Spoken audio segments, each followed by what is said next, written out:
Je suis Hervé Degé, je suis chercheur FNRS en ingénierie des structures au département d'architecture, géologie, environnement et construction. Alors, l'activité sismique en Belgique dépend assez bien des zones dans lesquelles on se trouve. Donc on a grosso modo 3 zones. La zone du sud Luxembourg qui est considérée comme inerte.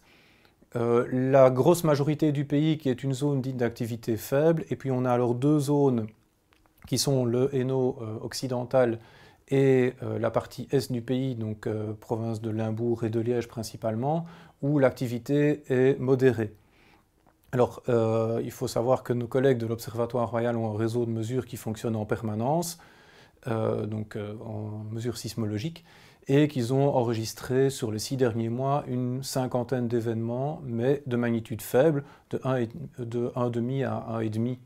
Donc ce sont des événements qu'on ne ressent pas, mais que les appareils enregistrent. Maintenant, si on parle d'événements forts, là, grosso modo, on peut considérer qu'on a un tremblement de terre de magnitude 4 qu'on va ressentir sans qu'il y ait forcément de dégâts tous les 3 ans. On parle là à l'échelle du territoire belge. Un tremblement de terre de magnitude 5, pour référence, c'est à peu près ce qui s'est passé à Liège en 83, et on en a grosso modo un tous les 30 ans.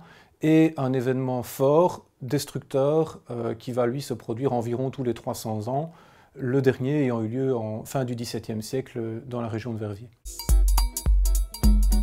Alors là, on rentre dans un champ qui est vraiment mon domaine d'expertise. Alors, pour les bâtiments neufs, il y a un règlement européen qui prescrit des règles parasismiques qui sont adaptées en fonction des niveaux de risque des différents pays. Alors, ce sont des règles constructives, donc autrement dit, ce n'est pas une obligation légale, mais a priori, il est conseillé de les suivre. Pour les bâtiments existants, là évidemment il n'y a absolument rien, et donc les bâtiments sont construits sans aucune référence au risque sismique, et donc notamment tous les bâtiments anciens qui en plus ont des effets de vétusté ou d'aménagement progressif au cours des années, où on transforme le bâtiment pour d'autres occupations, mais là tout ça est fait absolument sans aucun contrôle et sans aucun intérêt, on va dire, pour le risque sismique.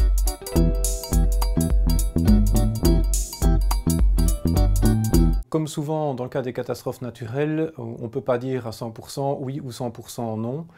Dans le cas du scénario du pire, qui serait une reproduction à Liège de ce qui s'est passé à Verviers en 1692, compte tenu de l'état des bâtiments et du type de bâtiments qu'on a dans la ville de Liège, en particulier dans le centre-ville, dans l'hypercentre, les dégâts risquent d'être extrêmement significatifs. Donc, par exemple, une étude qu'on a menée il y a une bonne dizaine d'années sur 4 km² de l'hypercentre montre que pour une grosse majorité de bâtiments, le coût de réparation serait supérieur au coût de reconstruction si on rase tout et qu'on reconstruit. En particulier, certaines rues apparaissent comme assez sensibles, comme le Carré, le Pont d'Avroy ou la rue Saint-Gilles. Alors, à côté de ça, si on prend un scénario un peu plus réaliste ou un peu plus fréquent, qui serait le tremblement de terre de Liège 1983, on arrive à une estimation de coût chiffre du Fonds des calamités à l'appui qui est de 75 millions d'euros en coût de réparation, donc c'est tout à fait non négligeable.